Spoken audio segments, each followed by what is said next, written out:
नमस्कार दोस्तों, एक नई लर्निंग के साथ हाजिर हूँ और आज की इस स्टॉक स्पेसिफिक लर्निंग में हम लोग चर्चा करेंगे मैथान एलॉयज लिमिटेड को लेकर। जो कंपनी क्या करती है? सिलिको मैग्नीज का काम, चाहे वो फेरो मैग्नीज का काम, चाहे वो फेरो सिलिकॉन का कामकाज देखती है। आखिर इसमें कंपनी का प्रोडक्टिविटीज यही कहती है। जो कंपनी कारोबार के मामले में SAIL Tata Steel, Jindal Steels and Power और जीएसडब्ल्यू के साथ में भी कामकाज कर चुकी है। इसके अलावा कंपनी का ग्लोबल प्रेजेंस भी रहा है, अलग अलग कंट्रियों में कंपनी का कामकाज रहा है और ये भी इन्होंने डेटा अपने वेबसाइट्स पे मेंशन करके रखा है। प्रोडक्टिविटी के बारे में हमने समझा और इसके अलावा कहती है जो मैथान एलॉय लिमिटेड है the India's leading manufacturer and the exporter of the निच वैल्यूज एडेड मैंगनीज एलॉय की बात उन्होंने रखी है। क्यों नहीं इसकी स्टॉक की तरफ चले तो स्टॉक इसका सबसे पहली नजर में आती है कि आज भी इसकी स्टॉक अंडर वैल्यूड है। कैसे है? क्योंकि बुक वैल्यू कहता है 1280 का, करंट प्राइस कहती है 1076 का, जो कि higher to higher book value से ऊपर निकला था। लेकिन दोबारा इसमें प्रॉफिट बुकिंग की वजह से मार्केट में क्या हुई, उसी रेंज में आकर के अटक गई। जबकि लोअर 955 से लेकर के 1300 के बीच में बहुत ज्यादा गैप नहीं था। क्या नहीं था? बहुत ज्यादा गैप नहीं था। इसकी बेसिस पे अभी इनका जो ट्रेंड वेव कहता है कि यहां से प्रॉफिट बुकिंग का वेव ज्यादा बनती नजर आ। यदि हम दूसरी चीजों को देखें, इंट्रिंसिक वैल्यू, तो करीब करीब 3000 से ज्यादा की बात कहती है। इंडस्ट्रियल की पी के अकॉर्डिंग भी यहाँ पे निवेशकों का भीड़ काफी कम है इस स्टॉक को लेकर के। जहां तक आरओई और आरओसी का सवाल है, 9% से लेकर के 11% की बात कहती है। प्रमोटर्स 75% की होल्डिंग के साथ बने हुए नजर आते हैं और मैनेजमेंट अपने निवेशकों के बारे में, अपने शेयर होल्डर के बारे में कुछ सोचती है और डिविडेंड की पार्ट भी देती है। डेट टू इक्विटी रेशियो 0.10 कहती है और करंट रेशियो का नंबर काफी ज्यादा कहता है। इसीलिए हम इन सभी हाइलाइटों के पीछे केवल और केवल रिस्क एनालिसिस करेंगे, तो आखिर कंपनी के बिजनेस से कितने रिस्क है और स्टॉक मार्केट की रिस्क कितनी कहती है और रिस्क के बेसिस पे रिजल्ट और रिजल्ट के बेसिस पे रिटर्न कितनी बनाती है। जिसमें इस कंपनी का मार्केट कैप 3133 करोड़ कहती है, क्योंकि इनका नंबर ऑफ, यदि आप इंटरेस्टिंग वैल्यू देखें तो वो भी करीब 3110 के आसपास की पर शेयर का। और इसके अलावा 2 करोड़ 91 लाख की शेयर, नंबर ऑफ शेयर की बात इन्होंने रखी है। सबसे पहले हम इसके ट्रेंडिंग वेव को जरा देखें तो ट्रेंडिंग वेव में ये देखा गया कि कंपनी की जो स्टॉक परफॉर्मेंस है उसमें ये सिंपल शब्दों में कह सकते हैं कि अच्छी खासी पैसे बने। किसके बने, कैसे बने, ये तो बात मैं किसका बना ये नहीं कह सकता, लेकिन कैसे बना ये कह सकता हूं। जब बॉटम पे जिन्होंने लिया वो यहाँ पे आकर के बिकवाली किया, क्या हुआ, उनको पैसा मिला। फिर मार्केट डीप पे गया, फिर खरीदारी हुआ, फिर बिकवाली हुआ। इस तरह से कई बार अच्छी खासी प्रॉफिट बनी और अच्छी खासी लॉस भी बुक हुआ जिन निवेशकों ने इसमें पैसे डाले।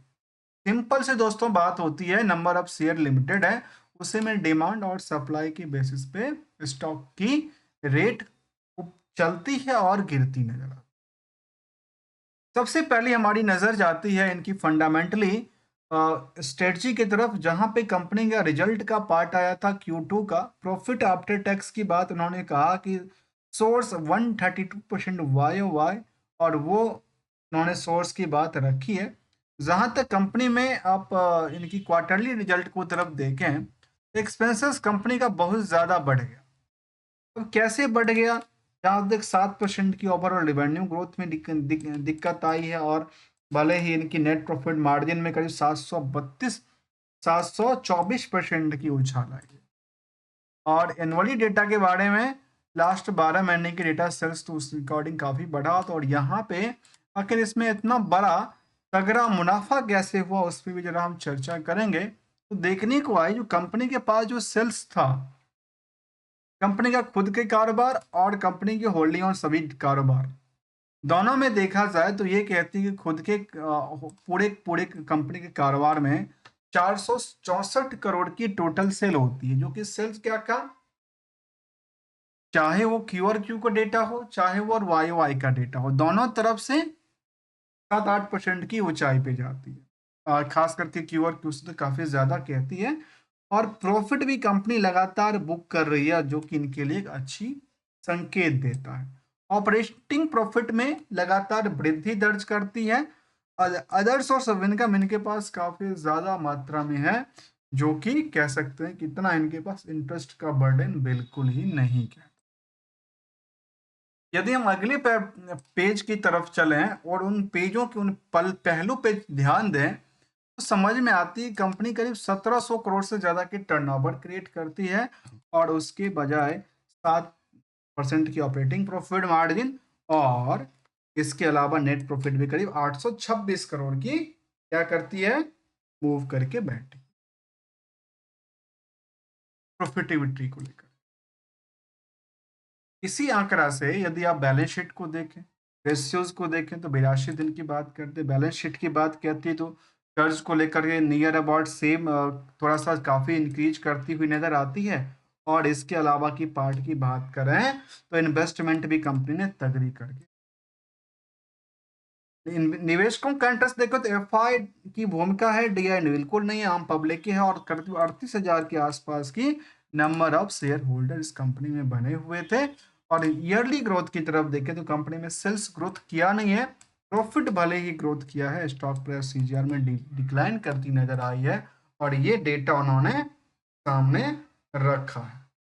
यदि हम उन पहलों की तरफ ध्यान दें जहाँ पे पेयर्स के अकॉर्डिंग कंपनी माइनिंग और मिनरल्स में डील करती है, वहाँ पे इंडियन मेटल्स और मैदान एलॉयज का नाम सामने है as per the market cap. और इन मार्केट कैप बेसिस पे यहाँ पे लोगों का इंटरेस्ट कंपेयरिंग टू द बाकी कंपनियों से उतना ज्यादा नहीं रहा, इसीलिए अभी भी अंदर वैल्यूड है। और पिछले 3 साल की चार्ट को देखें तो कंपनी में लंबी लंबी ट्रेड हुई है, और लंबी लंबी ट्रेड के बाद मार्केट लगता है कि यहाँ पे केबल और केबल मार्केट चलती है और गिर जाती है, एक लंबी ऊंचाइयों के लिए नहीं चलती है केबल और केबल। इसी ट्रेंडिंग व्यू से इसमें देखने को, लेकिन ओवरऑल देखेंगे, ओवरऑल अच्छी खासी कमाई हुआ है, जिनके पोर्टफोलियो में आज भी from the last 5 year 10 year में पड़ा होगा उनके। जहां तक एनालिसिस की बात करते हैं तो एक कुछ अच्छी बातें कहती है और कुछ अच्छी बातें नहीं भी कहती है। जहां पे अदर सोर्स ऑफ इनकम से इनके पास करीब 1000 करोड़ के आसपास की टर्नओवर क्रिएट करती है।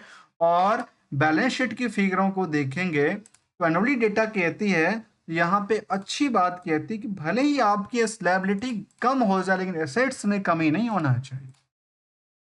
ये हमने इन पॉइंट ऑफ व्यू से समझने का प्रयास किया। एक हमेशा गोल्डन रूल समझते हैं कि हमेशा जब भी इंटर करते हैं, इंटर के को बॉटम मान करके नीचे बॉटम पे हमेशा एसएल का यूज करना है, जो खुद की फाइनेंशियल पोजीशन कहती है। और उसके बाद यदि उन पहलुओं को भी देखेंगे जिसको कहते हैं हम प्रॉफिट, देखते हुए प्रॉफिट को हमेशा बुक करना चाहिए, यही एक सिंपल सी एडजेजी है, और इसके बेसिस पे मार्केट में पैसा कमाया जा सकता है। मिलेंगे कुछ नई स्टडी के साथ, तब तक के लिए थैंक यू एंड एंजॉय दोस्तों।